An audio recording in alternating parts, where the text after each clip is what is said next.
All right, everybody. Thank you guys so much for joining us. We are live on CAG Chat. I am joined by my co-host. I am Sherman Hardy, and I'm joined by my co-host Derek, Tanya, Donna, and Levon. And it's a pleasure to be here tonight. We're going to have a jam-packed episode. We're going to talk about a few things, beginning with SB 1005. You may have heard about the new bill that is going to strip and dissect parking planning away from its current structure and change it into something that the county is going to control. And then we're also going to talk about the budget. So it's going to be a very informational, a good informational session. A lot of information, too much information, but I hope that you'll be able to digest it because it's going to be a lot We of will numbers. we'll speak slowly. And Yes. Tanya's going to talk. Did you say Tanya was going to talk about the missing auditor? Oh, and yes, where is the county auditor? Somebody has to know. Ooh. Tanya's going to talk about it. He's with Carmen Sandiego. I the thought he Twilight was really Zone. missing for a minute there. Lord. All right, so I'm going to go ahead and pass it over to Levon. Levon. Okay. Hey, everybody. Well, I have a last name. You know, we heard Sherman Hardy, candidate for District 9 Council. I'm Levon Reedy Thomas, candidate for accountability in governance in Prince George's County. Okay. We hear y'all. We hear that buzzword upticking in everybody's post about accountability, but we were the originators. Okay. Hey, everybody, let me share my screen. SB 105 has been a buzz topic this past week, along with other things. What I'll say before I read the bill is, no, I'm gonna read the bill first. Okay, let's do You going to play the video first or read the bill first? I'm gonna read the bill first. Oh, okay. What did I say? Never mind. Oh, Okay. So okay, I gotta move this out the way because I can't see. I can't. Okay, let's do that. All right. So SB 1005, which does now have a sister bill in the House because they had crossover this weekend. So all the bills that originated in each of the chambers switches over to the other chambers. This bill, oh no, I'm sorry, I misspoke. I'm thinking about the other jacked up legislation they have. So I'm not sure if this has gone to the chamber now. Per this, it had it. Oh, it I says heard. it I was passed. told it. Yeah, I was told it is in the house. Yeah, it says it passed. Well, it hasn't bulleted that it passed both chambers. But anyway, if you're listening to this, I have up on the screen the Maryland General Assembly's website, mgaleg.maryland.gov, which is where you can go to see all things that are legislative. So the title of this bill is Maryland National Capital Park and Planning Commission General Counsel and Powers of Local Planning Boards hyphen alterations. It is sponsored by all of the Prince George's County senators. Isn't that interesting? Sound like some folks need to be replaced.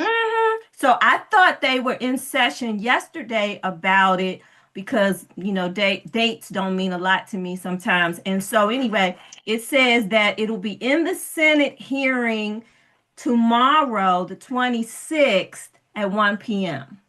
I think that testimony has closed, but you can always send an email to your senator about this bill if you have concerns or objections, or even support it if that's your thing.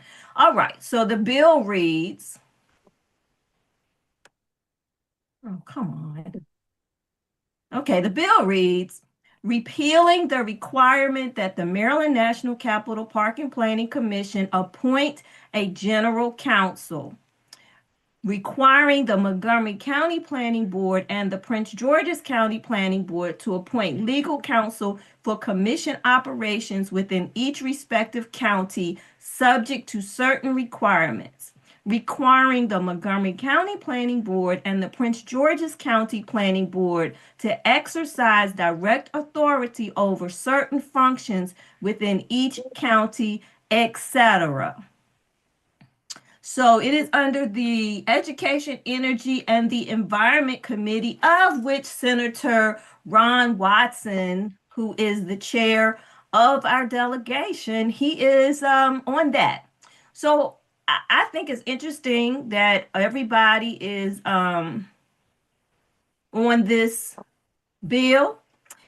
My first comments were that I think the Maryland Park and Planning Commission has about a $400 million budget that we know somebody in the council has had his eye on for a while. We know that the council members, since what, the last two sessions, have been milking money out of Maryland Mm-hmm. Park and Planning's budget. Yep. The most in one hit was $30 million for the Horace B. Benson Foundation, which is Taraji P. Henson, the actress, her mental health program, that they just uprooted the Temple Hills Community Center and they're going to give it to her, my understanding, so she can run these activities. So I still don't understand. Me either. And so we're Taraji, leave it alone. right. So Yeah. we're really concerned about this hijacking of Maryland Park and Planning because we can't manage the resources that we have. Maryland Park and Planning is a national, if not international, award-winning park organization. So we don't need the government interfering in something that is Well, successfully operated already. We don't, we, mhm. you know, we understand that the chair of the planning commission is Daryl Barnes, and that's a by appointment position. We understand that. But what our hope is that they would be smart enough to leave it alone. The other highlight of the week about the Park and Planning Commission, and I'll open it up to you guys to have some comments or questions, is one of the new commission members doesn't even have a background in anything related to park and planning. I mean, we have had attorneys, we've had former council member, we've had real estate person. Like, her business is basket making, I guess gift baskets. And so I'm Ah, starting to say, hey, anybody can get a position if you're willing to blink twice and put your hand behind your back, right? mhm. So, this is just very disturbing to me. We have some very qualified professionals in Maryland Park and Planning, the land use people, the engineering people, the architectural people. Even though some work may be contracted, we do have qualified professionals in the Park and Planning Commission who oversee the day-to-day things, the community centers that we enjoy, the parks that we enjoy. And so greed is a dangerous thing, y'all. And we don't even, the reason the Park and Planning Commission was established, from what I was able to search out and read, is that, excuse me, there was a concern about the sharing of environmental resources between Montgomery County and Prince George's County as it borders DC. And so, in order to make sure that one jurisdiction wasn't overpowering another jurisdiction in its accessibility to land and water, and I guess in some ways, maybe power and other utilities or whatever, this was put in place so that you can have some balance, so that you can have some Mhm. conversation, so you are legally required to engage with your neighboring jurisdiction so that they can know what your plans are. We do not attach physically to Northern Virginia. Right. So, other than what's happening along the Potomac River in Fort Washington, we don't need to talk to Virginia. But that Montgomery County situation is critically important to all the things that are involved. The last thing I'll say about park and planning's role is park and planning, when let's say I want to build a project, I have to go to the county, and I'm doing this in very simplistic terms. My company goes to the county government and we look at what the land zoning use requirements are, and we go, okay, we can submit this plan for this space of land. Those people review my plan, my company's plans, and then they go through the checklist of all the things that you need to begin your approval process. That then goes to the planning people in Maryland Park and Planning. And that's when you see the people out doing the road surveys. You may see people walking in woods and they're putting up tags. And sometimes you see pink tags, blue tags, yellow tags. I don't know the difference. But they begin to work with that entity about what the requirements will be for that particular project. So you have like overarching requirements to be qualified for consideration. Then you get into the nuts and bolts of, environmental, traffic, residential impact, all those things, right? And so, like, for example, the other day I sat in on the hearing for the retirement community that's going to go across Woodyard Road, but it's going to be built as an attachment to an established community. And they were asking the developer questions like, what is the region? What is the they have like a region, I would say like a mile mark, a radius, that's the word, a radius of impact for this community. And so they gave all of the borders to that. Then they asked about existing medical care, because this is a 55 and over community. And so they want to know how close you are to a medical facility and what's the commercial amenities in the area. So there were a lot of questions that I really had not I had not heard before. And so when we know that, so then after they go through all that and they go through the hearing examiners, once the commission believes that the project has met all of its has checked all of its boxes, and they say, okay, we're ready to recommend or deny this project, they take it to what's called the district council, the same council members, but they are serving in the capacity as the district council, the land use people. And they are that's when people can also give testimonies about the project as well to the district council, and the district council can ask questions of the attorneys and the engineers and the architects and all the people, the surveyors, everybody, should they have some questions that maybe they need a little more explanation of. And at that point, the district council says yay or nay to a project.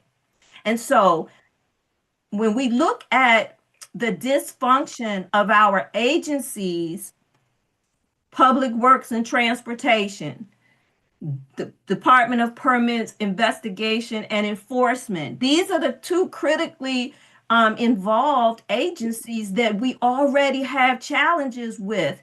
How is it that they're now going to bring all of that responsibility that I just told you? That doesn't necessarily mean that park and planning is going away. What it means is that park and planning will now fall under, it sounds like. No, it's not going to fall under anything though. Okay, so That's it the will worst just, part. That's the so, worst okay. part. Well, who will have, I guess my question, or I will say it Well, like, let's watch the video first, so oh, it'll explain that because okay, so let me just pose my concern. So then my concern would be, who would be the authoritative person or body over all of this, and what does it mean? So we have a video, so we'll play the video. Yeah. Was actually under Chair Hawkins, and I'll ask him to speak after me. And that was when I first got elected to the council, and he was writing the budget for park and planning, which I love to do these days. And So what happens when a local government is missing a key? You know, sometimes the biggest changes, the ones that really affect us, they happen when no one is paying attention. And that's exactly what we're talking about today. We're diving into a Maryland state bill that, pretty quietly, just split a major government agency right down the middle. And trust me, this isn't just boring paperwork. This has real tangible consequences for your local parks, for your community's future, and yeah, even for your tax bill. So let's break this thing down. Right, so what does a new law like this actually mean for you, for your parks, your community, your wallet? That's the real question, isn't it? This isn't just some abstract bureaucratic shuffle.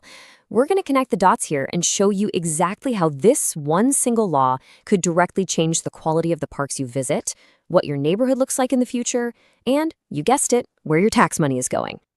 Okay, so the agency at the heart of all this is the MNCPPC. That's the Maryland National Capital Park and Planning Commission.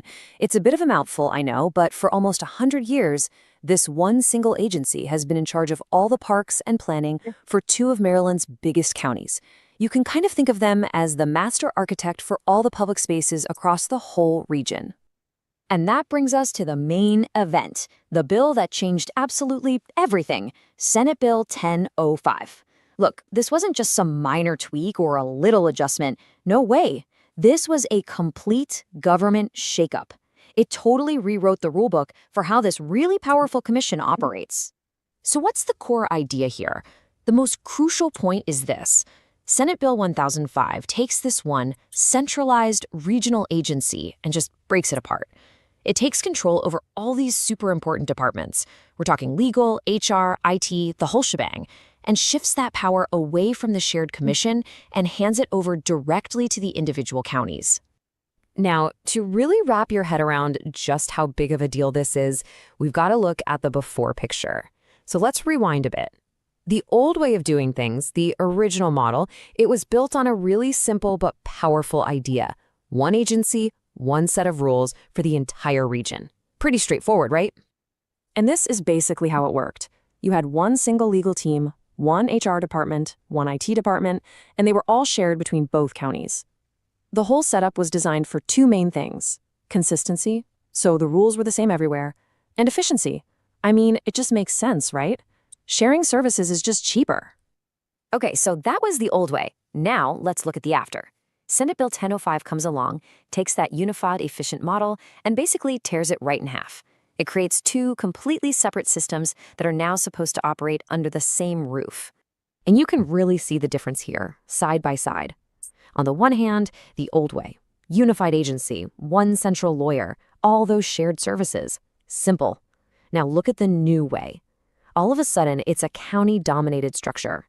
You have two separate county-appointed legal teams. And those shared services, well, they're not the default anymore. Now the counties actually have to agree to work together, which, let's be honest, adds a massive potential for gridlock and conflict. Okay, so we've established the what. The structure is completely different. But what about the so what? What are the real-world consequences here? Well, this new setup creates some pretty major risks, and these are the kinds of risks that ripple out and end up affecting everything from high-level legal decisions right down to your tax bill. And this right here, this phrase taken directly from the new law, it gets right to the heart of the first big risk. Legal counsel will now serve at the pleasure of each county planning board. Now, at the pleasure of might sound like legal jargon, but think about what it means.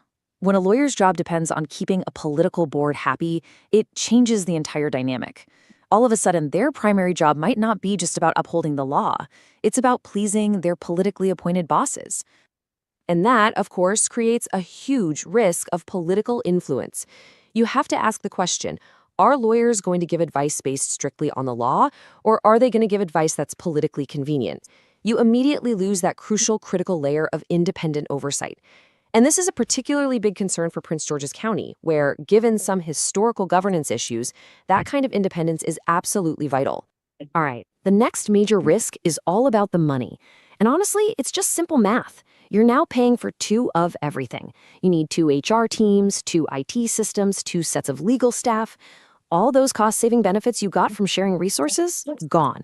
That automatically leads to higher administrative costs, which can only mean one of two things. Either your taxes go up or services, like maintaining the parks you use, get cut. But believe it or not, the financial risk isn't even the strangest part of this whole situation. Here's the central legal paradox of this whole thing. Even though the agency is now forced to operate like two separate entities, the law still considers the entire MNCPPC to be a single corporate body. It's Right. legally one thing, but it's being forced to act like two. And this is where things can get incredibly messy. Let's just take a hypothetical scenario, like a new zoning rule. The lawyer from Montgomery County might interpret it very strictly. At the same time, the lawyer for Prince George's County could interpret it very loosely. The problem is, they're both giving legal advice to the same agency. So what happens? How does that even work? The result is pretty predictable. Chaos, inconsistent enforcement, and you better believe a whole lot of lawsuits. And this isn't just some theoretical problem. Think of it like a referee in a football game calling the exact same play completely differently depending on which team ran it. That's just not fair, right? Well, in the legal world, courts have a term for that: arbitrary. It's a legal nightmare. This situation just throws the door wide open to lawsuits, with people arguing that residents in one county are being treated completely differently and unfairly compared to their neighbors just across the county line.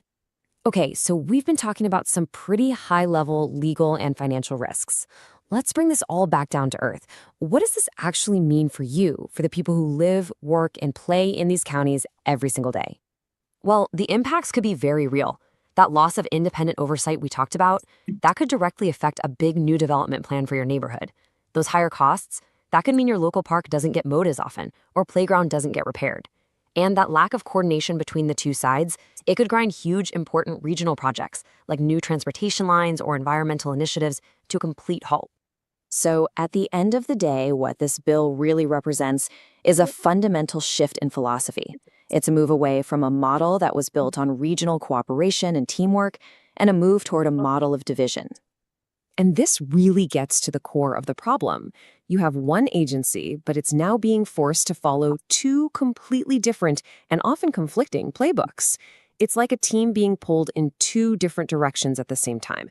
It's just a fundamentally unstable way to try and govern a region. And all of this leaves us with one really big question. The idea behind this law was to give more control back to the local communities, and that sounds great, right?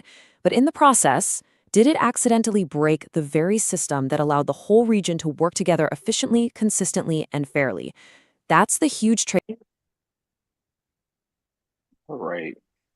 So, and that's the craziness. Can you imagine that? That's like having um, two kings in the palace. It just doesn't work. Or two queens in the palace. It doesn't work. The examples that I was thought about when I saw that was, we already have two entities that struggle under the at the pleasure of culture, and that's the Office of Ethics and Accountability, Right. and the compliance officer for PGCPS, where they have to take all of their findings and give it to the very people who are violating the law, and maybe they get some action from it. So this is just somebody. You mean the ethic panel? No, the what's Frank Turner's job? Yeah, he. Well, but they can't interfere with him. Like No, they but can. but they're the council's his supervisor. Well, yeah, that is true. Which Right. is crazy. Right. So we don't have any independent legal authorities. And so now you're going to take an agency that's been functioning relatively well and botch that. And not only that, it's a state agency. So you're leaving it as a state agency, but you're making it abide by rules being made up by the local government. We have seen enough of this with our school system to know it don't work. It don't work. You cannot, when you start giving up the power of a state agency over to the local government, you're going to have that political influence. We see that it's on steroids right now with our school system and this current administration. The other thing that I really find very disturbing about this, because remember, Aisha Braveboy, when she used to do honest things, was the first one to recommend, well, let's say when she allegedly used to do honest things. Um, she was the first one, remember, to recommend going to park and planning to get money. Because remember, that happened, I believe it was under Jack Johnson's administration, when we were in a dire strait. So she knows about going to park and, the avenues to get it. But right now, what between her and the council, what they're doing, and the other thing that's critical, if you look at the budget, and I don't want to step too much because I know Sherman's going to talk about the budget, but if you look at the budget that she just presented, part of the revenues that are listed in that budget is a transfer coming from park and planning. So they had all this stuff already planned. This was not about trying to give us more autonomy with our land use. No. This was about Just a money using grab. exactly. Park and planning is in their budget. And she has to try to figure out how she's going to get those revenues that she's projected. So this has all been it's been strategic. There's no doubt about that. They've been It's a sitting scheme down. that Todd set up. You said it, Todd set up. Gonna come to you with the bull. Yeah, because But no, I mean, quite they have this frankly, all planned out. I don't think it's any, secret at this point. I mean, obviously, you just seen Councilmember Burrows say that, he has grown fond of the piggy bank. So, and of course, they were able to replace the individuals who were previously there since, this new administration when they were trying to say it's not an audit, but it's an audit and trying to let the public know that something is amiss, something is awry. But we're going to bring this back to SB 1005 because that's, the Yeah, point so of let's this conversation. And I just want to say, like, for me, Mhm. some of the concerns that I have with it, because when I look at a bill, I like to see, where are the gaps. I don't trust these people with this type of, Nope. Mm-mm. Nope. shindig. But Nope, not at all. um, just looking at the bill in order to improve it, some of the things that you would want to look at is the ambiguity of the commission. It still acts as one body when required, and it doesn't define what happens when either side has a disagreement or when a dispute arises. Right. So, who handles that? Where's the arbitrary method for that? But also, what happens when policies diverge, when one area that are nearby each other have a disagreement on what that region or sector has to look like. So, those are some of the things that are kind of, Hmm. one issue that I can see offhand. And, as we've heard so much about the concerns about the cost and the fiscal impact analysis, did anybody actually check that to see what was associated with You it? know they don't do no fiscal notes. All they do is put paper This, to this, pen. the state does. Uh, The do you really fiscal. think our senators did? But, Please. and then also preventing political influence. So those are some of the things that I was truly concerned about. Well, Um, This. Sherman, what are the other, I'm sorry, one of the big things, because y'all know I'm all about liability. Who's mhm. responsible? So if Prince George's County screws up, which we see a lot of with our current leadership, who pays? Is the state body, that entity, are they responsible for the mess up of the local jurisdiction? Um, do they have the power to say, hey, you're messing up, you got to stop? None of that's there. It's just like they're there to give us this facade that the agency is still there, but they've gutted the building's there, but they've gutted everything out of the building in essence. And I would like to see Montgomery County rise up a little bit more forceful about this because this is nothing more than I heard Levon use the word a heist, and that's what this is. This is nothing but a heist that they are doing through legislation so that every penny, the minute this administration the Brave Boy administration, the county council, the minute they see one shiny coin that they can spend, they run after it, they try to take it so that they can have control over all the dollars. And that's what they're doing here. This is a strategic takeover to have control over all the money, the personnel, and the IT. They get and remember why the IT is important because that's where all of our public data is so that they can control it and tell you you can't have it unless you give us all this money. So, MPIAs will go through the roof. So as far as a fiscal note, I'm reading through the bill and the attachment.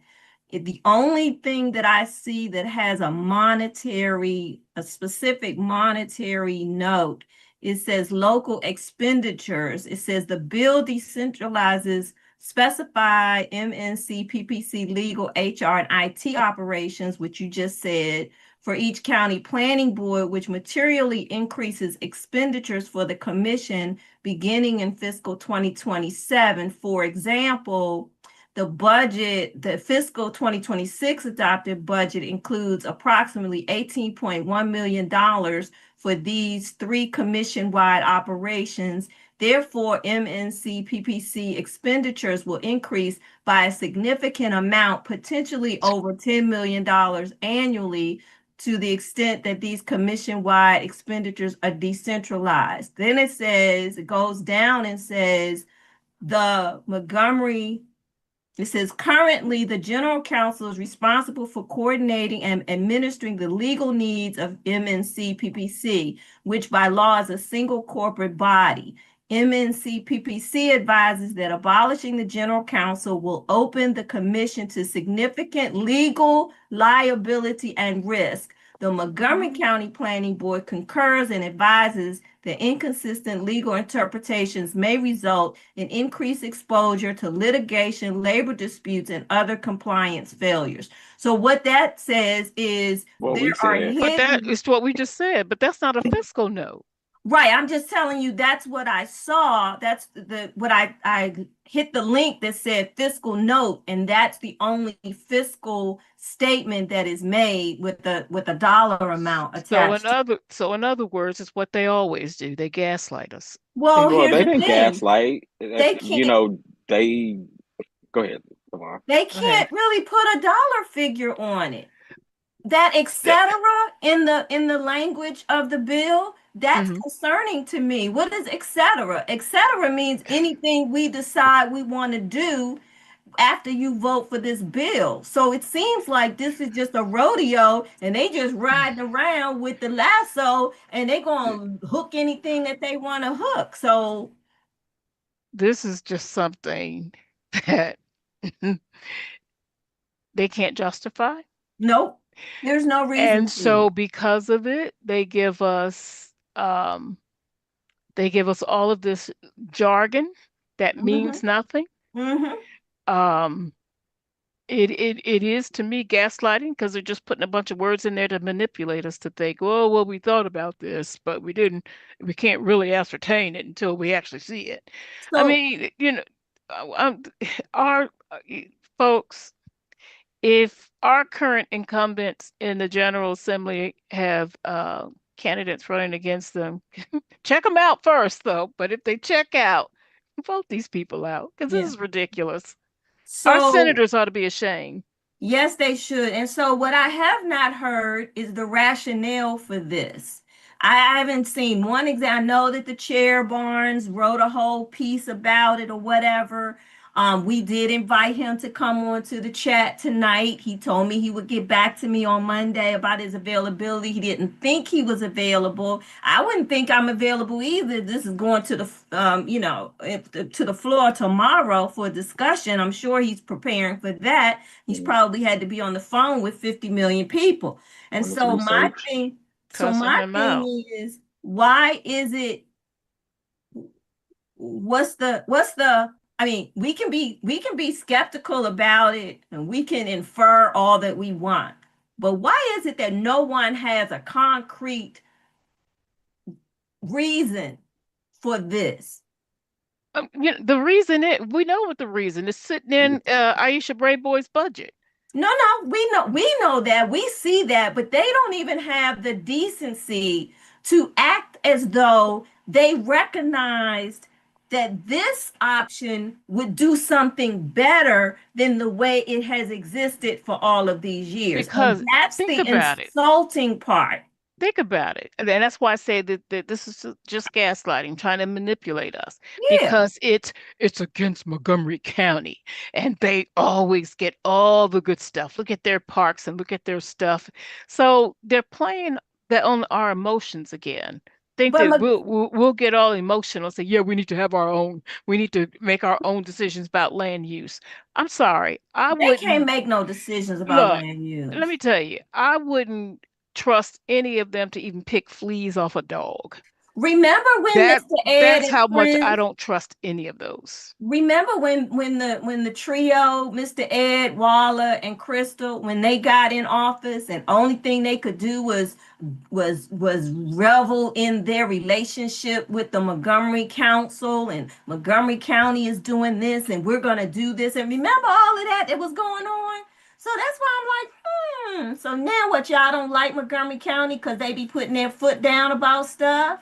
But not only that, they keep forgetting Montgomery County has a commercial tax base Yeah, that that part. allows them to do all of this stuff. Right. And all you all wanted to do was latch hold to labor unions. Labor unions do not bring in revenues for us. They are looking for jobs for their people. Right. And you all thought that you had struck it gold with these labor unions.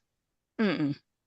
So that's why you didn't get what you thought you were going to And get. going out to these events and threatening businesses about what you not gonna do and what you gonna do, and speaking on the dais about you don't like liquor stores and child care centers. We got a bunch of untold expenses that are probably forthcoming. Well, I want to see too, and I don't want to get too far off because we got the audit video too we want to Right. play. But That was my transitional well, statement. and we could talk about this on our next chat. But this thing about schools.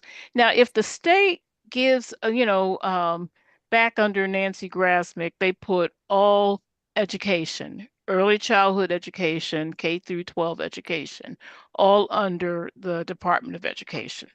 So why our council thinks that they should go out and start doing their own things around early childhood education, setting their own criteria behind this, when right now, again, it's centralized at the state level.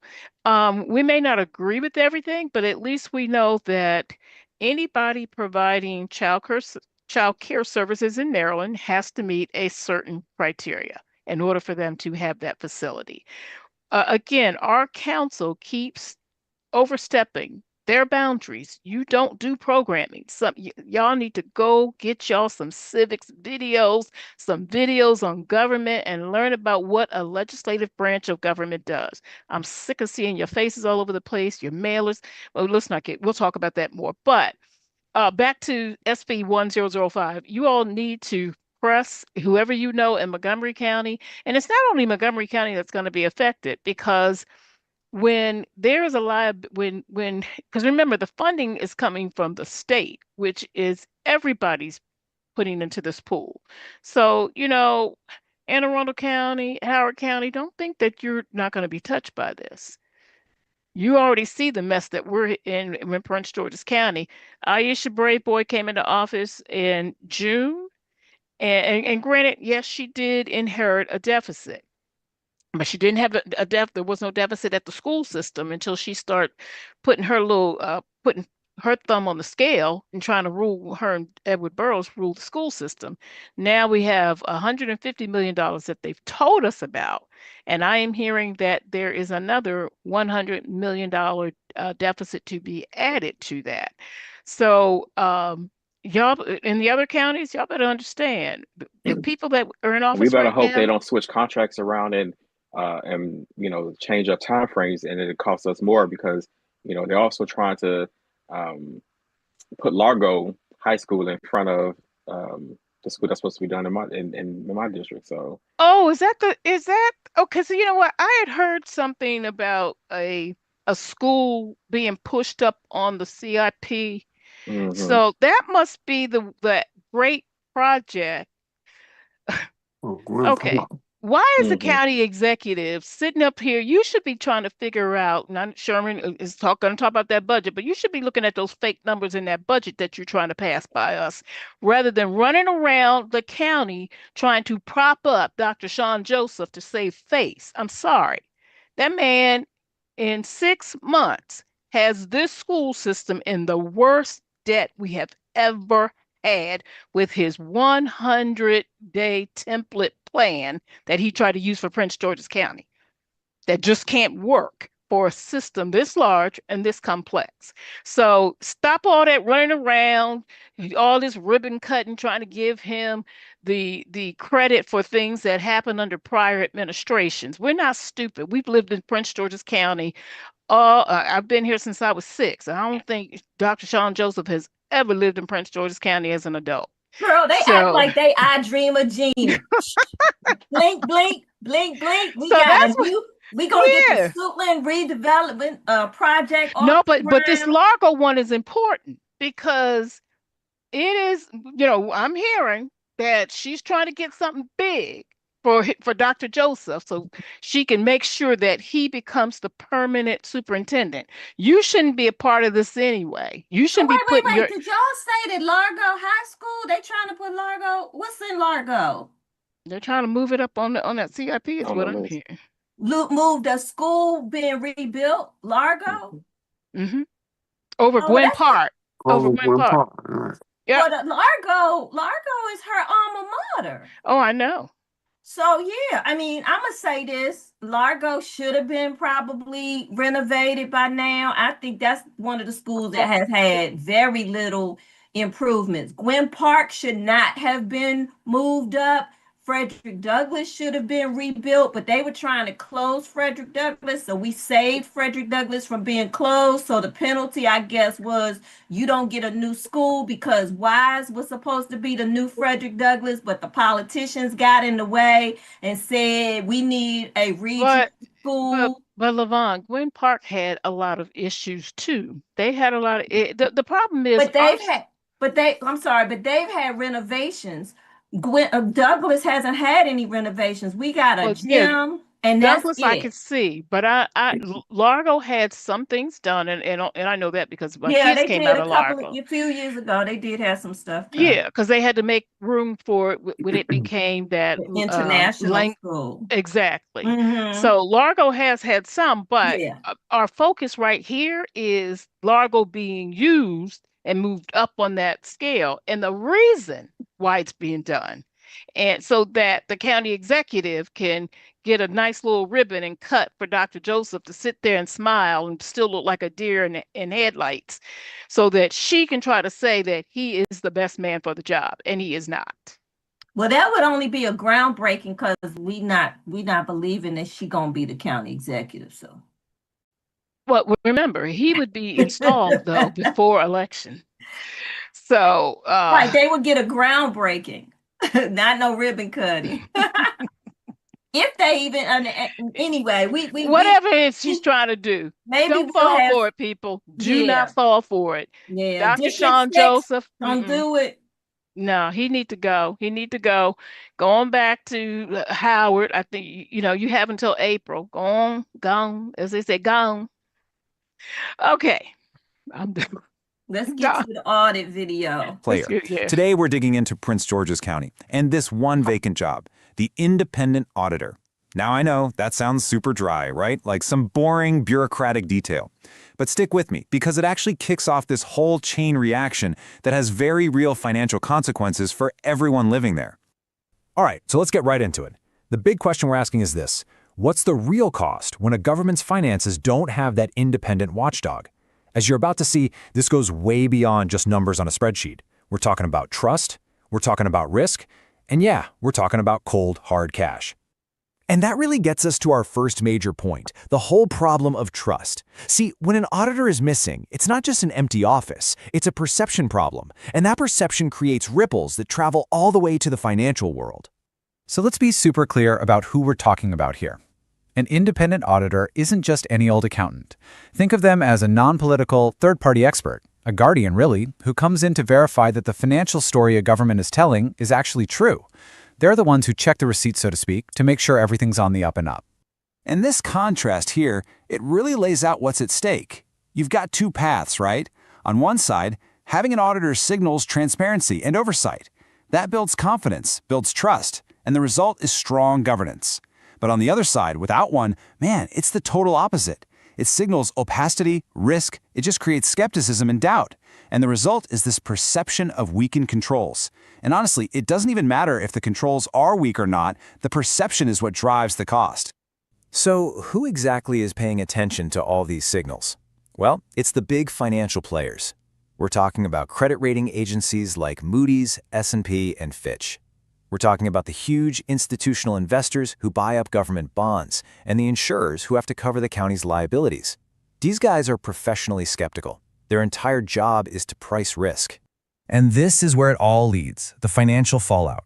Because that skepticism we just talked about, it's not just a feeling. It gets translated directly into higher costs for the county, which of course means higher costs for its taxpayers. This right here is the fundamental question that every investor asks when a county wants to borrow money. Can we trust the story they're telling us with their financials? Without that independent stamp of approval from an auditor, the answer to that question gets a whole lot murkier. Okay, and here's the domino effect in action. It's so clear when you see it laid out. Step 1, no independent auditor. Boom. That immediately leads to step 2, this perception of governance risk, which then leads to step 3, higher costs for borrowing money and getting insurance. And here's the real kicker, the bottom line. That extra money has to come from somewhere, doesn't it? So you get step 4, less cash for the stuff people actually care about, schools, roads, public services. So let's break down that first major consequence, okay? The cost of borrowing money. Anytime a county needs to fund a big project, say build a new school, it issues bonds. And the interest rate it has to pay on those bonds, that's all determined by its credit rating. And this is exactly why those rating agencies start to get nervous. Having no auditor just screams that internal controls might be weak or that the whole governance structure is shaky. It makes them wonder if the financial data can even be trusted. It just ratchets up the perceived risk of mismanagement or even fraud. You see, even if the county's finances are perfectly fine, that weak oversight is a huge red flag. And the result is painfully simple and direct: higher interest rates. A lower credit rating, or even just what they call a negative outlook, means the county is seen as a riskier bet. So to get investors to buy their bonds, they have to offer a higher return. That means paying more in interest, a direct cost the taxpayers end up shouldering for decades. Now, on to the second big financial hit, liability insurance. It's kind of like car insurance. If you're seen as a risky driver, you pay more. Same thing here. If a county is seen as a risky client, its insurance premiums go up. Insurers see an independent auditor as a really important risk management tool. So when there isn't one, they see a higher chance of things going wrong. Financial errors, weirdness with how contracts are handed out, or just failing to follow the rules. And to cover that extra risk, you guessed it, they charge higher premiums. But this whole thing isn't just about dollars and cents. The fallout from not having an auditor creates risks that go way beyond the county's balance sheet. It starts to affect its very ability to govern effectively. These are the bigger, more systemic worries. Without that proper oversight, the county is just way more vulnerable to lawsuits over mismanagement. Public trust starts to crumble when people feel like there's no transparency. And, in really extreme cases, if things look bad enough, the state itself might decide to step in, which could mean a serious loss of local control. So what this all really boils down to is pretty simple. We're not just talking about a missing job title. The lack of an independent auditor signals a systemic governance risk. It points to a potential weakness in the very foundation of how the county is managed. Let's just tie this all together. This isn't about paperwork or some boring bureaucratic gap. It's a chain reaction that starts with a missing watchdog and ends with less funding for the services people rely on every single day. You could even think of it as a hidden tax, paid in the form of higher borrowing costs and pricier insurance. And that kind of leaves us with one final thought to chew on. Look, hiring an auditor and making sure there's real accountability, that definitely has a cost. But as we've seen, all the evidence suggests that the price of not having it, in lost trust, in wasted funds, in all that extra risk, well, that price might be far, far higher.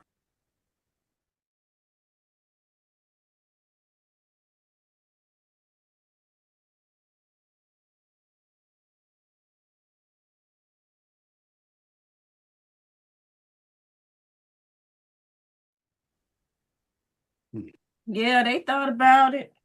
They think they're going to get away with it like everything else. Now, wouldn't Todd have something? Shouldn't he have something? Because I thought I saw Derek Davis post something that under our charter we are Yes. supposed to have.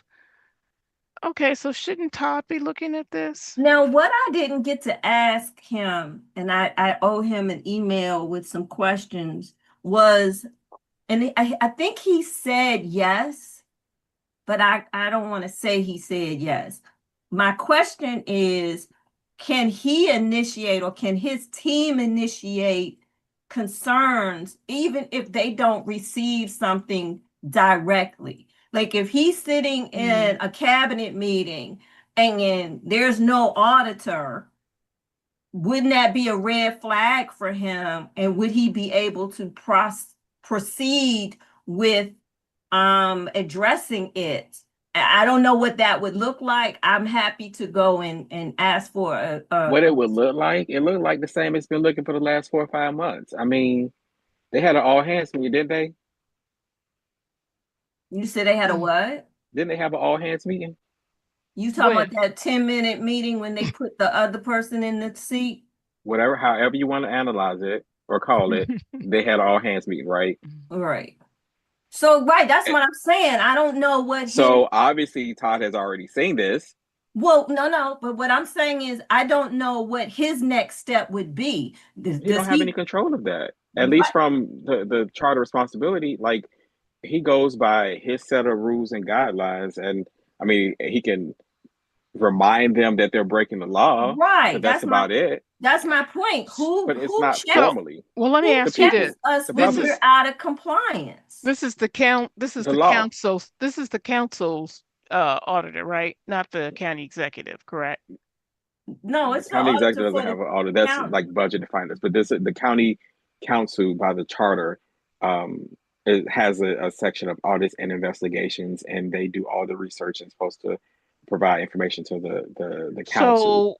So, okay. And see, this is where, because our county council and county executive office want to act like they're just two best friends on the playground all the time, there's no checks and balances. Right. That's why in it's our under government. the council.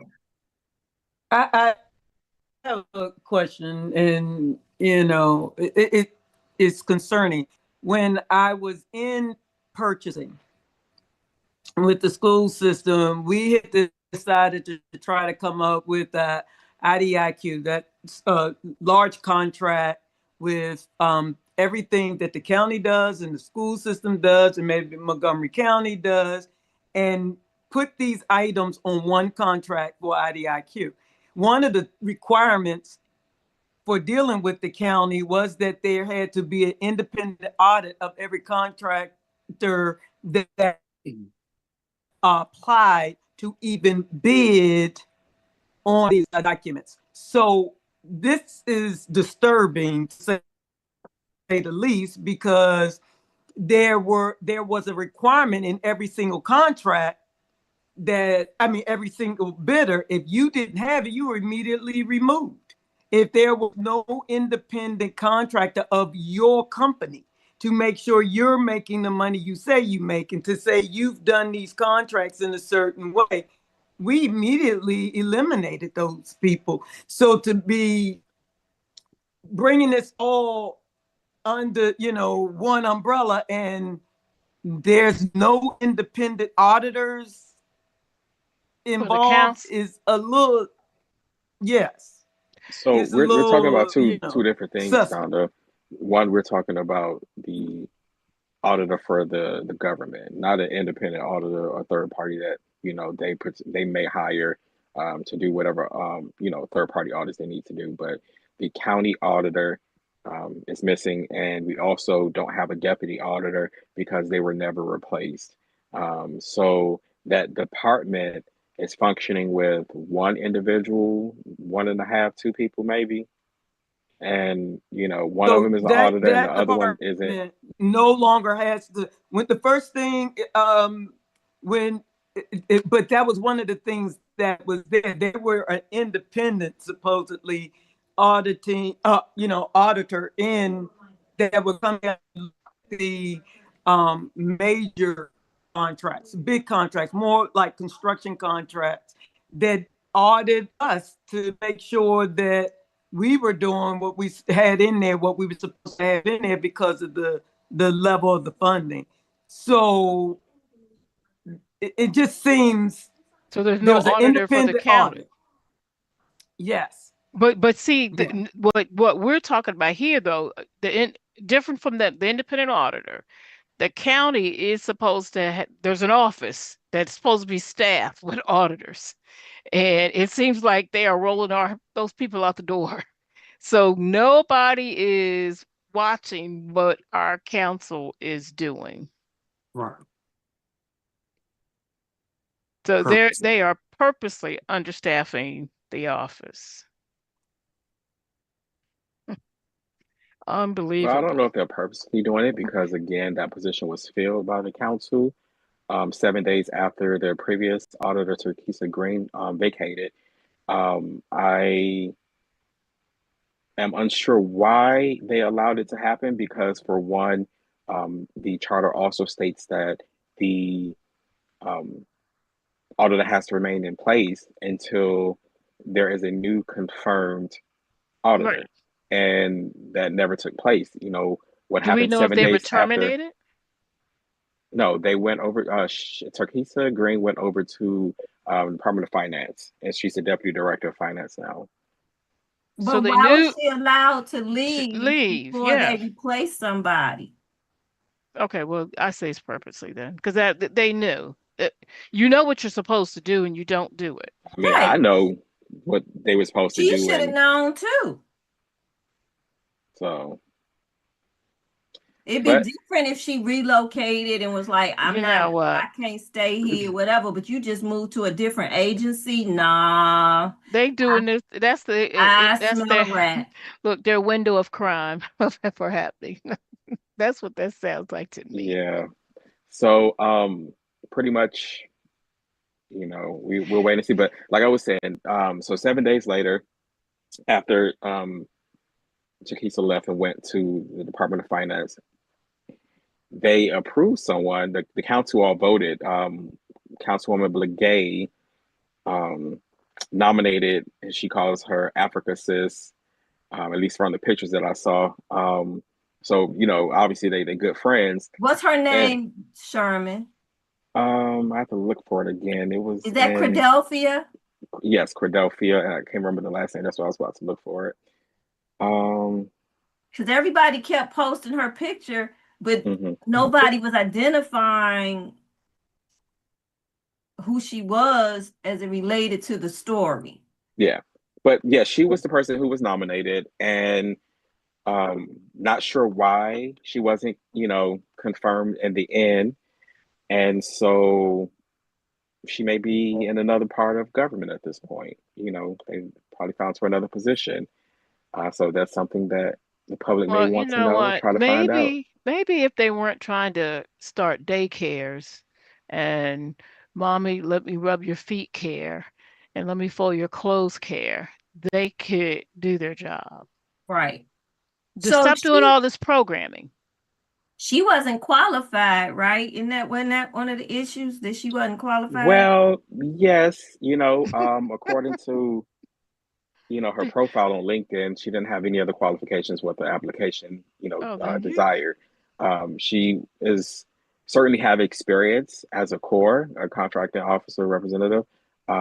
She has that, certification and a few others, but none of them were, the requisites needed. well, let's just say she wasn't qualified. So So yeah. they voted for her just like they voted for Danielle Hunter to be the District 6 council member because she raised 3 children and learned how to listen to them, so she's able to listen to constituents. Well, I want to say this person has an extensive amount of experience in contracting and procurement, based upon their profile. But as far as audit work, no. Now, someone Contracting did and try to justify procurement. it and say perhaps it was under that 1% other as assigned, but no, those are two distinct different That ain't no functions. other as a Yeah, that's sign. I'm Yeah, that serious. is, That's the there's, Look at Donald. Don't match. It don't I mean, match. because I'm a core myself, so nobody has ever asked me to audit anything. And I mean, I've been a night auditor for a hotel, but that's a completely different thing as well. So, Mhm. um, you know, um, so yeah, we are what where we are where we are Mm. now, We need an and investigation on quite frankly, OHRM too. as a couple of weeks ago, as I've told you all, and we've seen on the chat where I played the video, the person who went and briefed the um the Charter Review Commission, pretty much was like, hey, there's nothing wrong, everything's all good on this end, and didn't bring up to the fact that, They ain't gonna they do were it. in violation of the charter. The guy who said, "I'm not going to bother you all with all that minutia." That guy. Hmm. Hmm. Yeah. He Okay. was so nervous. Oh my God. He looked like he had been told, you read what's on that paper and don't you say one word more. How can you call the business of the people minutia? Oh, I'm not going to bother you with that minutia. Shit. Unbelievable. Well, Well, what we can expect is some question marks about the nonprofit grants because one of the things that the A&I office does is pull questionable nonprofit who haven't done their 1099s, who haven't met their requirement for funding reports, who've gotten complaints from the public about maybe their operations not being what they reported them to be. And they flagged some nonprofit organizations in the past. So I'm wondering if this is also an opportunity for them to push out some monies so nobody can question it right now. mm, It's a wow. shame. It's a Aren't they shame. doing something different? What are they doing? Instead of doing nonprofits, they're doing what? They're collectives or collaboratives. What are those things called? Collectives Oh, that you they're mean the doing now? organizations that don't have 501(c)(3) Yeah, and they got fiscal sponsors? That's not right. new. We've No, done no, that but in I'm saying that's what a lot of them are. I just see more and more of that popping up in Prince George's County instead of just oh doing the oh I thought nonprofits. you meant yeah. That's because people one issue might be because the government was delayed in giving people their standings. Oh no, no, no! It's so much faster now. I'm gonna tell you, if if if nothing else, the Trump administration, if there's one thing they did, was they actually streamlined that process. Well, they might be streamlined, but I know that people were waiting since like September, October, and they just started getting them earlier, like late February. Yeah, that's because of the those new changes that they did it with the Treasury. But before that, no, they were not taking long. Because even the application you do online now, you don't have to do that long application. So So, it's a much more streamlined process. So it's not that. There's a reason why they're doing not doing their own nonprofits to me. well, if anybody knows why they decided to get a fiscal sponsor instead of doing their own, let us know. We love Hmm. anonymous information. Wink, wink. Keep your snide comments to yourself, though. Okay, y'all ready to talk about the Sherman, the budget? budget. Woo! Let's talk about the budget. Oh, Woo! awesome. All right, all right, all right. You got So, video? no, I don't have a video for this. Oh, okay. um, Pretty much. All right, y'all. So, let's take a step back and walk through this carefully. Prince George's County says that it closed what was once projected to be about $170 million budget gap. So that is a story for tonight. That's the Wow. headline. I'm sorry. Go ahead. Okay. All right. So that's what the people are hearing. But balancing a budget for 1 year is not the same thing as fixing the system behind it. So tonight we're going to walk through this on how the budget was built, what changed along the way, and talk about what the county's own financial picture tells us about where things really stand. So how does this process works? The budget process begins in August. That's when the Office of Management and Budget briefs the county executive and leadership on the financial outlook. At that point, the executive branch is already shaping the budget. In October, the Spending Affordability Committee provides preliminary projections. Those projections help inform the budget targets that agencies use to build their requests. Then, by late December or early January, the Spending Affordability Committee issues its final report. That report is important. It defines what the what the county can realistically afford. In this case, the SAC said there were still about a shortfall of $58 million. So for fiscal year 2027 and growing in the years beyond that, their guidance was specific: align spending with revenue and avoid relying on savings. After that report, the administration still has time to revise the assumptions and adjust projections and build the proposed budget. By mid-March, that budget is transmitted to the county council. So right now, that's where we are. The council is reviewing the proposal, work sessions have begun, and nothing is final yet. So how do we go from a huge deficit to a zero balance? Early in 2025, the council identified a projected structural gap of about $170 million. The SAC confirmed that the program had not gone away, that the gap was smaller. The gap was smaller, but still real. So then the proposed budget is released and the gap is gone. And once again, we have a zero balance. So the question is not whether the budget is balanced, because it is. The question is, how did that happen and what it means moving forward? So if you're wondering what changed, there was no single fix. It was a combination of changes. First, the revenue expectations were revised. The county updated projections for the income taxes, state aid, and other sources.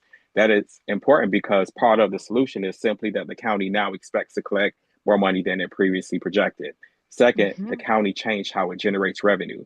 The telecommunications tax is the clearest example.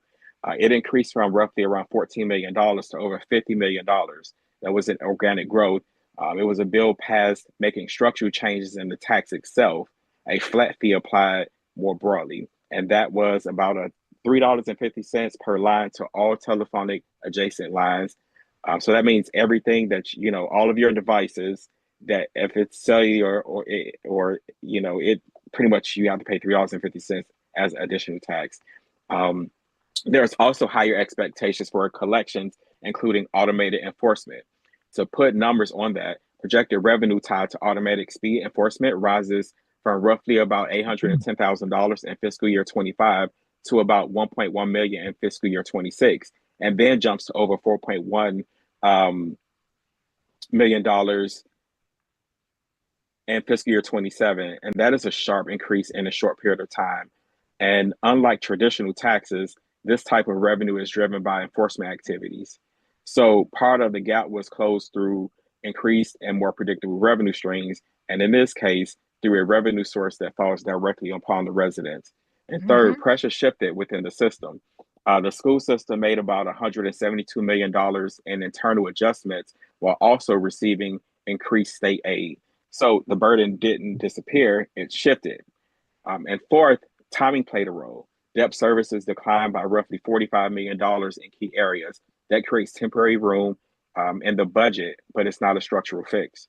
So some parts of the budget appear to show reductions, but not all of those are actual cuts. DPI shows a significant decrease, but that's largely because the Enforcement Division, about 86 positions, was transferred to the Office of Homeland Security. And that is not a reduction in activity, it is a shift in where that activity sits on paper, because they won't need a U-Haul. So there is also an operational shift here. With enforcement now moving under Homeland Security, the expectation is expanding hours, including even in response to issues such as nuisances and code violations. And of course, that would improve responsiveness, but it also changes how these positions operate and potentially increases cost over time. So again, this is not simply a cut, it's a structural change. And this also highlights a broader issue across the county. Enforcement and oversight functions remain relatively small compared to the size of our jurisdiction. Spending funds that sounds like a drop in the bucket, $1 million, $2 million, are in reality the entire operating capacity of some agencies. So when funding shifts or remains limited in these areas, it directly affects how much oversight and enforcement can actually occur. And in a county of this size, that matters. At the same time, some areas saw significant growth. The Office of the County Executive increased by about 36%, or roughly $3.8 million, largely tied to compensation. The legislative branch increased by about 15%, also driven by personnel costs. By comparison, the Office of Ethics and Accountability operates at about $1.2 million with 6 employees and 1 investigator. The county's audit and investigation unit, responsible for oversight and accountability, operates on roughly $1.5 million in a multi-billion-dollar government, and that's a very small footprint for oversight. Now, my accountability buddies, this is the structural reality, the part that matters the most, because this is where the bigger picture comes into focus. The county is stable today, but that stability is being maintained while carrying long-term obligations that limit what it can do tomorrow. Pensions costs are rising, retiree healthcare costs are rising, and these are not optional expenses. So at the same time, the county's own financial documents acknowledge a key issue. Expenditures are growing faster than revenue over time. And there is also another constraint. The county has a policy that limits and keeps debt services roughly at 8% of revenues. And we are approaching that ceiling. So we're getting closer to that limit. That's significant. That's significant because it limits flexibility. It limits how much the county can borrow, and it limits how aggressively the county can invest in infrastructure and growth. So again, the budget is balanced, but the system is constrained. Now let's talk about something that doesn't get enough attention, where the county revenue actually comes from. Roughly 70% of the county's revenue comes from residents, not businesses. About 39% from property taxes, and another roughly 27 to 30% from income taxes. That means the system is heavily dependent on residents, not on commercial or industrial growth. So when costs go up, the pressure doesn't disappear. It lands here. Now, look at what's happening around with the budget. The transfer revenue is down by about $19 million. Home sales have dropped significantly, and that is not just a housing story. That is a revenue signal. One of the county's key revenue sources is slowing, and that does not hit all at once. It shows up over time. At the same time, the county is adjusting to the loss of revenue tied to the closure of Six Flags. So the county is balancing the budget with while parts of its economic base feels like it's shifting under our feet. And that raises a larger question. Where is the next wave of revenue growth coming from? At the same time, the county has a major bet on large-scale projects to drive future revenue, such as the proposed Sphere at the National Harbor, are intended to generate economic activity, tourism, and long-term tax revenue. But those types of projects come with risk. They depend on projections, attendance, and sustained demand. And they raise a broader question. Again, do we trust the county to make a proper deal in our best interests? Which brings us to another point. The Economic Development Incentive Fund that remains flat, about $9 million at a time when the county is trying to stabilize and grow its revenue base, invest in long-term economic growth. We're not increasing that. It remains at $9 million. So the long-term revenue growth does not come from, we need to build a sort of long-term, the funding doesn't come from residents alone. It comes from the economic base of expanding. So we need to increase that budget. So what does this mean for us, for working people, for residents? This budget is stable for now. Like I said, for retirees, there are no immediate cuts reflected in this proposal, but long-term pressures remain. For current employees, Molly, you in danger, girl. The pressures are more likely to show up first round in future negotiations around benefits and contributions.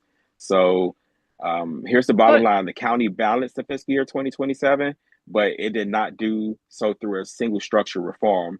It did so through revised revenue expenditures, policy changes, internal adjustments, and timing. And the underlying pressures, the long-term obligations, the revenue limitations, and economic shifts, they're still here. So But taking the step. Mm-hmm. but Go ahead. Sherman, Let okay, Sherman. go ahead. Yeah. So, and it's bigger than the budget for this year for what you're looking at. This is a system that works today, but with constraints. Like we have a system where most of the revenue comes from the residents, not businesses, where long-term Mm-hmm. costs continue to rise and where there's room to maneuver, whether through borrowing, spending, or investing. It's becoming more limited over time. It's getting more difficult to borrow, especially, we have to look at our rating and what you talked about earlier. But this doesn't mean that the system is broken. It means that it's under pressure. The But most important question for this year is whether you are prepared for what comes next, because eventually it's not going to disappear. It's going to return. We're going to pay on the front end or the back end, but we have to figure out what choices we have next. but So we're watching. I don't see, Sherman. How can we? Okay, and just some of the things that I looked at too with this budget. And I ran it through some of my little tools that have me troubled because I hear you saying I don't. I can do a projection and say this is what I project the revenue I'm going to generate, and then I can Mhm. take my deficit and just put it as an expense against that projection. That is not balance. That is just funny math. That's not Well, balance. That's funny math. That's liars Well, playing they with overstated numbers. the 2026 budget, so this one was supposed to kind of course correct essentially. And But I hear what you're saying because but it's wait a like, minute okay, now. well, we're But isn't in that budget that $170 million is just showing up as a negative expense? It's just showing up as an expense against the projected budget. the 171 for That the that school or the. that $170 million deficit that she claims is closed, Mhm. it's just showing as a negative expense in the budget, is what I'm understanding. So that as long as we meet the revenues that we're supposed to meet, then we'll be okay. But then also, Well, no, our expenses are actually way more than we're bringing in, so that's where that structural deficit comes from, and that number is going to yeah, but how compound over can we time say that it's balanced? Because that $170 because million still exists. there was, well, yes, structurally there is still a deficit. It's not 171 anymore. I have to look at the psych letter It's like again. 169 something and some change, but it's close But enough. we paid down about 45 million in debt. I forgot what bond it came from, but the maturity of it. So, and that's a lot where it came from. That, and also they're projecting again that they're going to get more revenue from different fees, the Oh, permits remember for. now, they're saying we're not raising people taxes or fees. That's what she told Fox News. We're not raising people tax and fees, but they're expecting, I guess, more people to come into the county and run red lights and speed down the road, and they're expecting more people to come in and buy houses. Is what there is the expectation Well, the with housing those thing is a little increased tricky. They're fees. necessarily predicting that more people are going to buy houses because right now they've recognized that the market is still kind of shifty right now. So they are definitely believing that the assessments on properties will increase, the ability of the funding and revenue to increase. But they're not saying specifically that. Okay, Um, well, let me ask you this. They're mhm, looking for $12.2 million generated from taxes from hotels and motels, mhm, which probably it means that it's going to hit this tourism that they're expecting to right. get revenue. Because, why would I? Also, the Uber booking, the Maryland Transportation Network company impact fees, the Prince George's County surcharge fees, and promotional fee. What the Sam Blazer Well, is that not in only all that, Uber and Lyft? but not only And you that. add up all them little, dollar or $3 plus my taxes went up.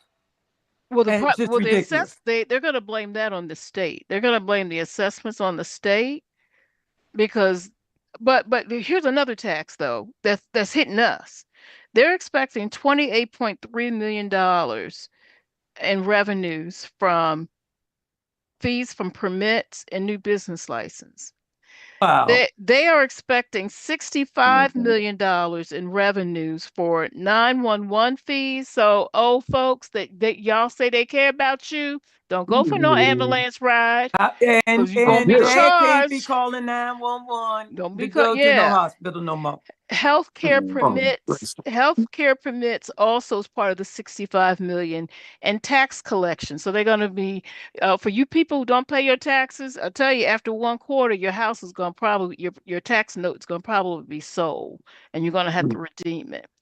$15.5 million for speed light cameras. So again, if you're not increasing the fees, that means you're expecting either more people to run lights or more people to come move into the county and speed or something. $40.4 million for revenues for police aid. I'm not sure what that is. I guess I don't know if you call the police for help. Yeah. Local health grants and money transferred from the Maryland Capital Park and Planning. Um, so I mean, this is very aggressive as to what they're saying they're expecting for an increase of revenues when we have people leaving the county. You're a realtor. You and I know people are leaving the county. Yeah, I want to go. They're not they're not buying more homes like we hope. Another thing when I was reading the budget, I did cover to cover, it was a lot, like 830 some pages. But some of the stuff that wasn't actually spoken about, I know she's County Executive Brayboy spoke about some departments that will be shifting around and they were consolidating and stuff like that. But I can't find a fathomable reason to um, take DPI or the enforcement out of DPI and place them in Homeland Security, or what that would look like. Um, it's just, yeah, I just feel like that's not the I'm right telling you, it's department to funny place it under. math. It's funny. It's So, funny math. so I had a question about the EDI fund. When the EDI fund was established under the Baker administration, It was they 50 took million. $50 million out of the rainy day fund, and people just about lost their minds.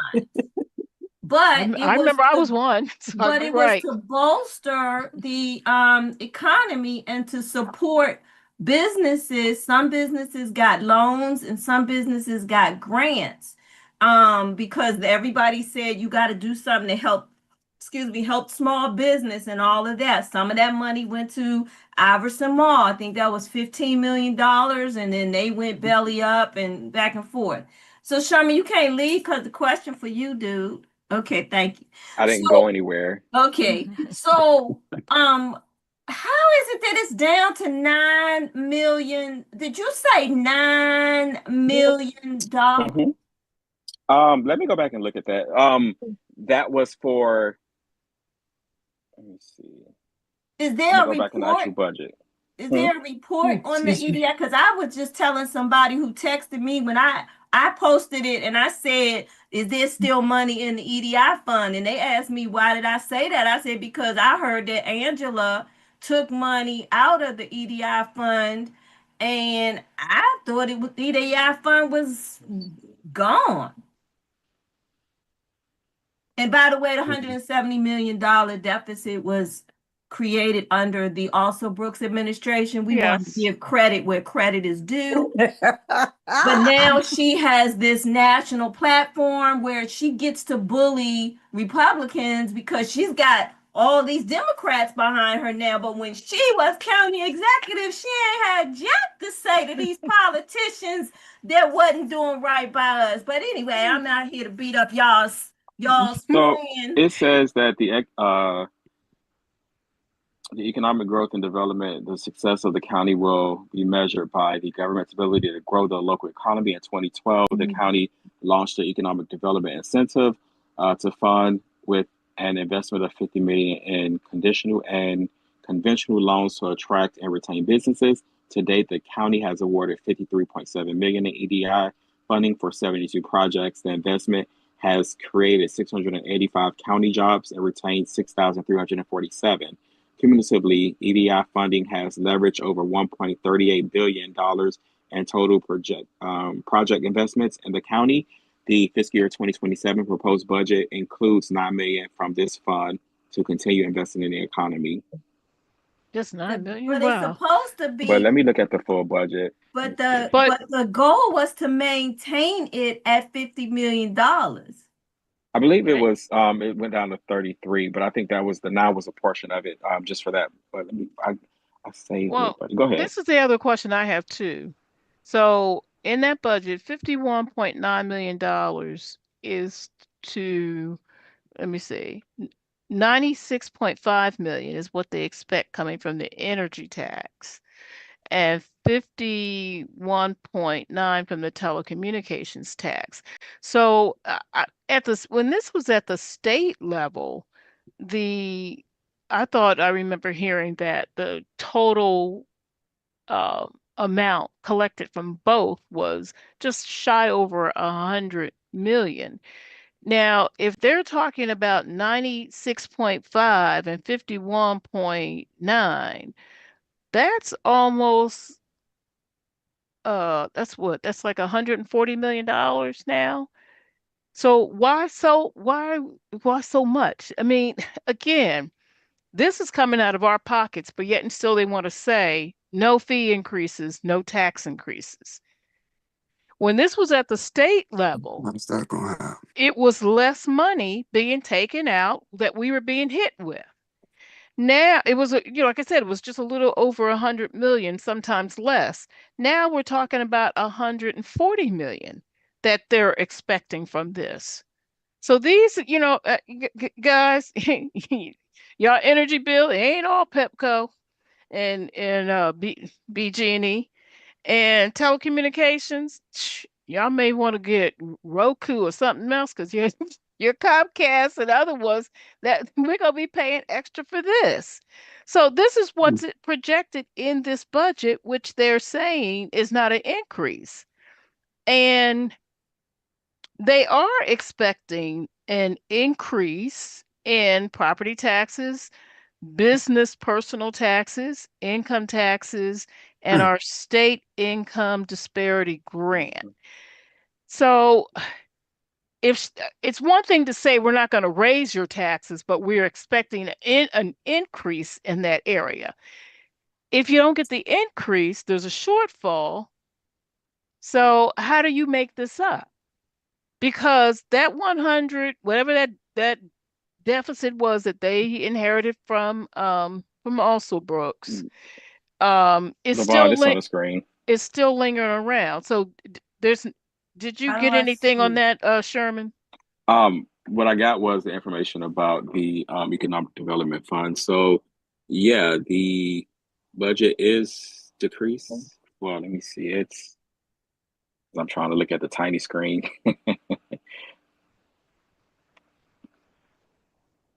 Yeah, the beginning balance. Oh no, it's changed by 9.47. So the proposed beginning is 34 million. So they just decreased it. And the revenue they received was 9,000 for the total revenue. So yeah. Is there a link for that, Sherman? And expenditures. Yeah, there is. The bottom line is this is not a real budget. I'm sorry. When you got all this fuzzy math in a budget, this is not a real budget. This is math ain't mathing. I know. I'm telling you, this is one of those propped up budgets. The same type of propped up budget, and some people may get mad about what I'm going to say, but it's the same type of propped up budget that Wes Moore inherited, thinking that he had a surplus, and he didn't because he didn't read the fine lines and went to all this spending and then realized, oh gosh, I didn't really have what I had because there were things propped up in that budget where you had I think it was like it was some money that was supposed to be paid to folks that Hogan withheld. And so that really wasn't a surplus. And this is the same type of funny math that's happening now. You know, it's sorry, it's right out of it's right out of the GOP playbook of prop up the budget because there is a structural deficit somewhere around $83 million that remains in that budget through fiscal year 3032, which means by the time it really hits us, she's in her lame duck years if she's elected as county executive for 2 terms. And we are being set up. So I'm not going to say that we have a balanced budget. What we got is a bunch of fuzzy numbers to fool folks. I would love to hear Tanya Sweat talk about this budget as well. So we're gonna have to get Tanya on here to talk. Yeah. And then there are 2 budget community meetings. Dang, I left my thing upstairs. One is March. Was it Dang. March the 30th? Is that the 30th? And then hold on. Because I think somebody said that there's a budget hearings are the 30th. Yeah, it was 9 million, LaVon, for the 27th. That's ridiculous. March 30th, 2026, 5:30 p.m. Rolling Crest Chillum Community Center, and March 31st at 5:30 Temple Hills Community Center. You need to go on to the county website or Chair Oriata's Facebook social media pages, and there's a QR for you to sign up to speak or whatever. I just want to go and hold a sign that say, "Stop stealing the money." That's where I know. You know, I mean, it's just Yep, stop the steal. The Sherman already talked about asking for statements on the expenses for the grass cutting. Did you put in a FOIA on the mailers yet, Tanya? I know we had talked about I put in for they want me to pay $152 to do a query on the database, y'all. $152. Is our technology so antiquated that we do not have a vendor's database that you can go into that database and query off of 3 fields? Did you ask them what the $152 was for? They're going to tell me 2 hours for the attorney to look at it. Well, what are you looking at? Why the at? attorney need to look at it? That's what I'm. It has to be more than 2 hours because the first 2 hours is free. No, it was 2 hours for somebody to pull it, and then 2 hours for the attorney to look at it. Yeah. So, and I'm just like, why does the attorney have to look at it? Only thing I ask for is public information that is not private. So I ask for the name of the company contact information, and the amount of the money paid to that company. That's it. This is for printing vendors, right? For printing vendors. That's it.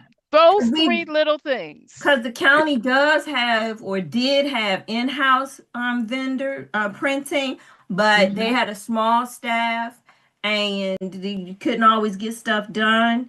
And I can imagine with the council having 11 council members and the way they putting out stuff. But, you know, I'm sorry, campaign materials being produced on county time and the county time needs to stop.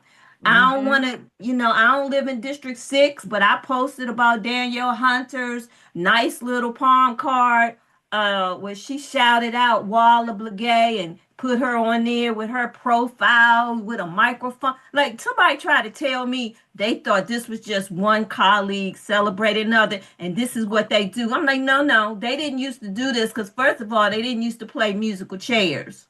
That's the first thing. The second thing is there was no substance to what she said. It was a thank you card, a public thank you card, and a smooch to Walla Blagay for her and a wink. And what? But it wasn't she. The Danielle was the one passing out her stuff, passing out her literature, right? To while visiting a constituent. Where was that? I missed that. That was posted on our page. Somebody Well, took I a don't picture. know if it was visiting a constituent. It looked like they were inside of an office. Yeah, and somebody said, why does she have campaign? But the thing was talking about, I love what I do, meeting with my constituents or something like that. And she had her, um, she had some of her campaign stuff with her. So But see, they not making these, it look like it doesn't say campaign. It's just her introduction as the District 6 council member. But we supposed to be stupid and think that it's not campaign give a literature. give a card and give a card. You know, this annual campaigning by this council with our money. And I believe that's why they don't want it. I mean, I asked for three little things about the vendor: their name, their contact information, and the amount of the contract. How's the GoFundMe going, Tanya? I haven't seen it posted again. So we need some money, y'all. Y'all need to Oh, support the no, GoFundMe. we're okay right now. Oh, we don't want to use it for that? For what?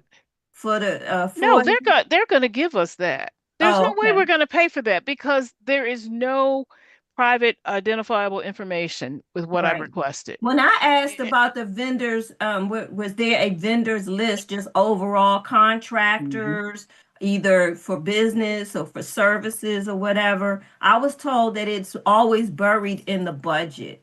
And I'm like, so there's not one document that lists everybody that gets a check from Prince George's County? Like, That's that's impossible ridiculous. That because doesn't make sense because they have to post that like vendors, contractors who have won bids and that sort of thing. That's not remotely possible. Right. yeah, That's what I but said. not only that, you don't tell me that we don't have a database so that when you have an approved vendor list, they don't go. I don't even care if you That, use an Excel that spreadsheet. that's what You it still exists. have it. It exists. You can still, I don't care if it's an Excel spreadsheet, you can still sort that thing and have that thing Right. pulled out. I don't want to hear any of that mess. I used to do discovery requests and did it back in the old days when we had to go fumbling through the boxes to find papers. And Mhm. if we said we only had 30 minutes to get it done, it was done. So I don't want to hear this mess about in this new age of technology that you can't do a query on three fields in your database. If you Right. can't, you don't need a job. You should be out of IT. There's no way you shouldn't even be a clerk Hey, because there Bernard. should be no way you don't know how to do that. Hey, Bernard Wright, Mr. IT Director Extraordinaire. Can you help us What out? they used to use as an excuse to why they didn't do it is because of the number of pages, so they would charge you some exorbitant amount of money, and then based on the regulation, you could bring your own disk in, and they can put it on that after they check Yeah, you. Listen. I can actually go in and they have to let me in and I can go ahead and copy the names down myself. Yeah, And I guess that and that's probably what I'll just go ahead and do wow. because y'all think we boo-boo the fool that we can't see that y'all I mean, come on, this is ridiculous. Listen, there was one time there was something going on. I don't know the details of it, but they couldn't find the material. It was paper documents. And every so often they pack up files and would take them to storage. Well, I think Mhm. the problem was we had so many different little storage areas that they ain't know where the stuff was. Oh man, they didn't have a records department that put stuff in the box and labeled the box and put the box in oh Lord. Yeah, we Tanya, it ain't what you don't have, it's what the intent was behind the Oh what box no. they ain't gonna give you. being done. And so when you change administration, you change staffing, if you don't leave me a schematic telling me where the boxes are, then I don't know where to start looking. Right. Yeah. I mean, that's sad. And again, I say that It because is. coming from a legal environment, that was critical. And the procurement environment. we That had was boxes, critical. but I'm talking about the storing of the data at this point. The I am too. boxes. No, but I'm talking about when it was the old day with the boxes, when you Oh, were doing paper. You you catalog that stuff in those boxes. You labeled those boxes. You call the vendor to come pick up the boxes if you needed those things. I mean, you knew where and it just shows the inefficiency And then that and is whoever was, happening. and when it went to the storage space, you had a grid, something that told you that box number 22 was on Yep. okay. shelf in, it was like going into a department store, Mm-hmm. aisle 3, Mm-hmm. row A, like when you go to Exactly. IKEA. Second group. But it just speaks to the inefficiency of what we've been allowing Or in this government. it just speaks to cover up, and it just Well, that continues too. to be. Lie. But can I just add this one thing? I was at yesterday, I went over to the rallies, the rally of the various advocates and activists at the Curry building. They had a small turnout, but a powerful turnout. I haven't seen the video yet. I was able to speak and acknowledge Citizens for Accountability and Governance, and I didn't speak on anything in particular except accountability and why it was important for groups like this to collaborate and come together to make themselves heard. And I challenged the residents to take responsibility for whatever issue they had and pursue it in whatever way they can. But y'all standing out there in that building with that bright blue on the ground, looking like the Wizard of Oz. That is the worst. I don't know. And it has a Oh, was it playground. really the Wiz if it wasn't the yellow brick road? No, well, hey, if it's not yellow and blue, it could have been the Sigma, you know who thing, but there's no blue and yellow over there, so they ain't changed that yet. But anyway, they put a playground over there, and it's supposed to be a civic space where you can have some entertainment, where you can have protests, where people can have lunch and stuff. If they were gonna do it that way, they should have put it on the other side of the building. I got to find out when that changed. I don't know how it got changed, why it got changed, but it is the ugliest stuff. They got some rocks out in front of it, like this little wildlife conservation area that And didn't please, exist everybody. before. It's just ugly. And It's please, just, everybody. I Where was does getting where is dizzy this at? in front of the Curry building. Right on the side of it. Oh, My you mean only that complaint is they need more with all that handicap parking spaces.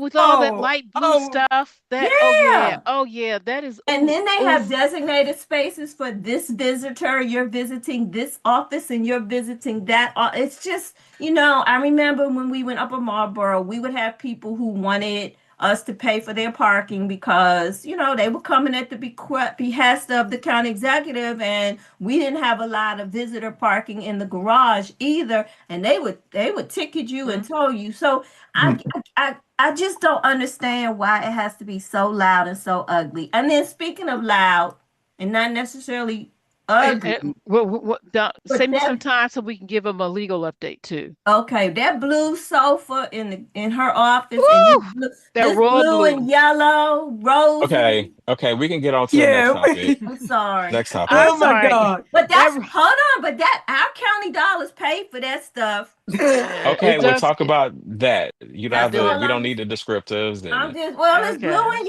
yellow. Well, it does give me a headache, that couch color, but okay. Well, but let's tell everybody so you know how the money that you have donated to CAG has been spent and the progress on things that we have filed. So let's start with the oldest one first. We did get notice from um, the appeals court that our appeal regarding the $36,111.92 that Shayla Adams Stafford, who is now on the county council, stole from your children in school system, that is going to be decided by April. Um, and we'll be posting a video about some of that information too. this evening. But so that's where we are with that appeal. Then we had two appeals that we filed at the state board regarding Aisha Braveboy, um, Burroughs, and Brandon Jackson's forcing out Mr. Housen, bringing in Dr. Sean Joseph, and just breaking every law and violating the Constitution to do it. And so we did file a judicial review with that case. It sat with the state board. They sat on that thing for about 3 to 4 months. We figured they were trying to figure out how can we dismiss this because it was tight. Our appeal was tight. It was clear they had Aisha Braveboy violated the Maryland Constitution. It is clear that they violated the law. So they, like always, they never, ever, ever speak to the merits of what we filed. They just try to find a loophole to dismiss it. So we did file a judicial review. That's where a big chunk of money went. And so the oral arguments for that judicial review will be June 26th. And that's when after the election. I know. Yeah, so that's when that, and you know what, on the day that they they illegally appointed Sean Joseph, but yeah, on that day. So that's when we go to the circuit court to do oral arguments on those two judicial reviews. We also the injunction that we had filed regarding the musical chairs that the county council is playing. We did get our change of venue granted, and so we are now waiting for the Anne Arundel Court to get with us and notify us as to when we have a hearing scheduled for that. We have it's two more, right, Sherman? Mine or yours? No, the one I signed on with you. Yes. Okay. One of them is, well, I haven't heard back from the EDC yet. I definitely sent that over, and I shouldn't have said anything in case anybody listened because I was hoping they would miss the time frame to respond. But they were definitely serving. This was about them placing um, Ingrid over there. So was trying to prevent it, but it took the sheriff office a little time to serve notice, so everything took place, and it's like that, like not like they were going to listen to it anyway, and so that was going to happen.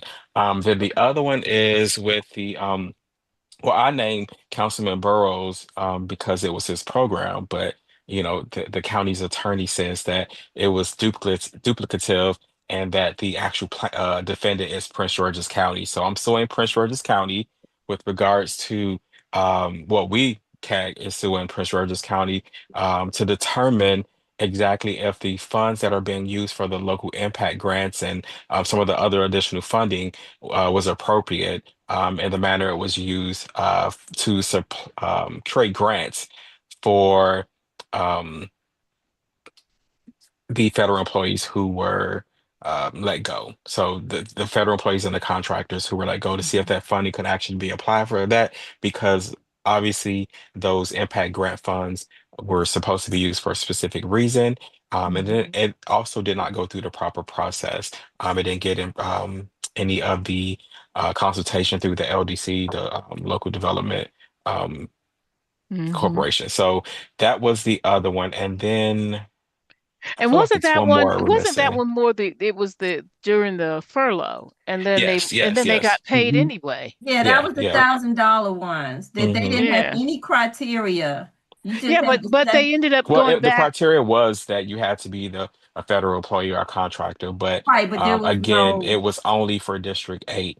And so none of the members of 7 or 9, which Nine. are also in that 6 mile radius, we were seemingly excluded from even being able to apply for it. So, if there's anybody out there who is listening who would like to join that lawsuit because you missed out on your $1,000, I need to do one of those infomercials like the ambulance chasers do for the or class action lawsuits and say, did you know you were entitled to $1,000?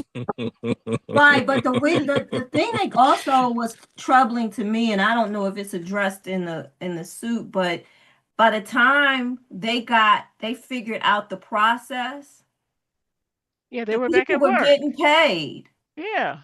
So that in itself, there was problems with the registering. It was just, and then they came back and asked for more information. But Sidney Harrison is the District 9 council member who refuses to take any objection with the local impact fund decision Well, as when I spoke to made. him, he said he didn't want to touch those funding because and that was before I started actually investigating it. So thank you, Sydney, for letting me know that there was a problem with those fundings. Right. And so I'm gonna he play the wants. video really quick, Tanya, because somebody in the comment is asking about the 36,000. And I mean, I know we like to be correct, so it's $111. But he wants to be your at-large council member. So hmm remember that he don't be looking out like that. Okay, so what happens when a school board member gets into a legal battle and you, the taxpayer, get stuck with a $36,000 bill? Well, today we're going to break down an official investigation from Prince George's County Public Schools that dives right into that exact question. And believe me, the answer is, well, it's a lot messier than you think. Yeah, let's just put that number right out there. $36,111.92. That's not a typo. That's the exact amount of public money, your money, that went to pay the private legal fees for a single school board member. You can bet a payment like that is going to raise some eyebrows. And it did. It kicked off a full-blown investigation by the school district's own watchdogs, the Office of Integrity and Compliance. They had one huge question to answer. Was paying this bill even legal? All right, let's get into it. How did this whole thing even start? Well, it all began with an official complaint which basically lit the fuse for a major investigation into this, let's be honest, very suspicious payment. The complaint didn't mince words. It basically said, hey, the school district should not have paid these legal fees. And just like that, the Office of Integrity and Compliance, we'll just call them the OIC, opened up case 1011. Their job was pretty straightforward.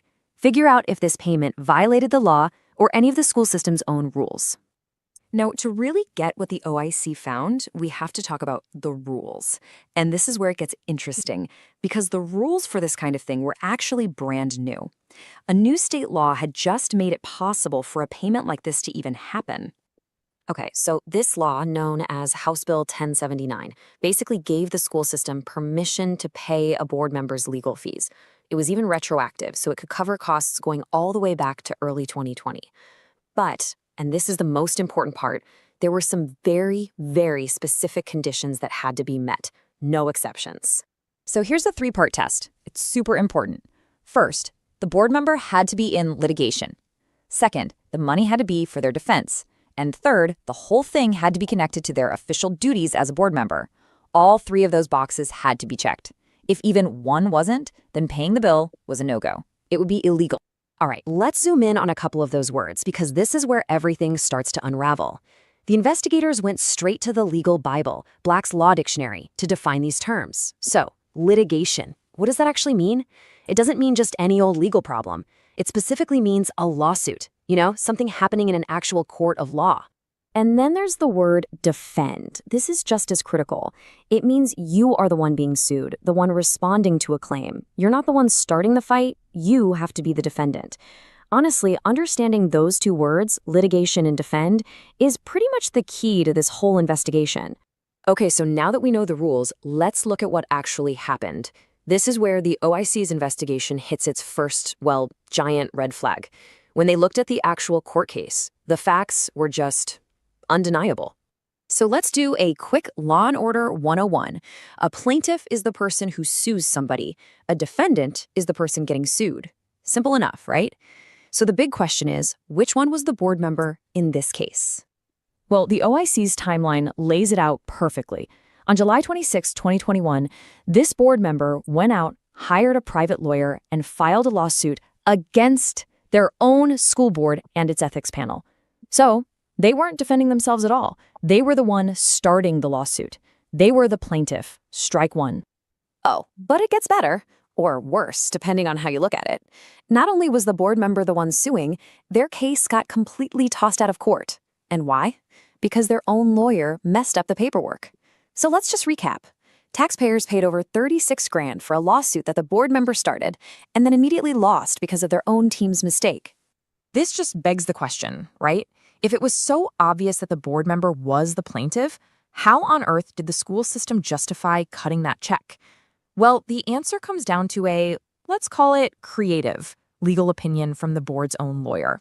Yeah, the board's attorney basically tried to redefine the word litigation. They argued that when the board member was dealing with the internal ethics panel, that was like being in court, and so they were defending themselves against charges from that panel. It was a real stretch. But the OIC investigators were not buying it. Not at all. Their report completely shot down that argument. They pointed out that the ethics panel isn't a court. It can't hold trials. Its job is just to investigate and advise. It has no real legal power. Bottom line, an internal review is not litigation, period. And they didn't stop there.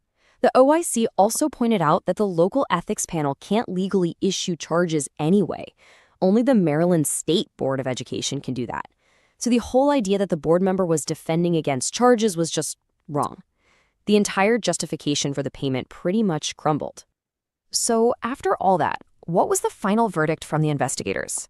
Let's sum up the OIC's powerful and pretty damning findings. Okay, here are the 4 big takeaways from the report. 1, the board member was the plaintiff, not the defendant.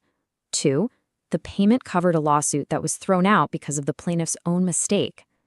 3, the legal reason given for the payment was based on calling an internal meeting a lawsuit, which it wasn't. And 4, the board chair went ahead and approved the payment based on this really bad legal advice. The report's final conclusion pulls no punches. I mean, listen to this language. It says PGCPS inappropriately dispersed the money, and that this unjustified payment highlights a significant deficiency in their process. That's official speak for this was a huge screw-up that raises serious questions about how public money is being handled.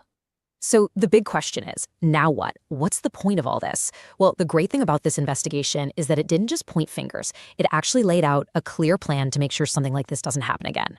The OIC recommended 4 pretty straightforward steps. First, actually train the board on what the law says. Make sense? Second, create a tougher, more thorough process for approving these kinds of payments. Third, go back and take another hard look at this specific $36,000 payment and hold people accountable. And finally, get a fresh set of eyes, a new, independent lawyer to review the investigator's findings. When you really boil it down, this whole story is a perfect example of what happens when the rules get fuzzy and nobody's watching the cash register.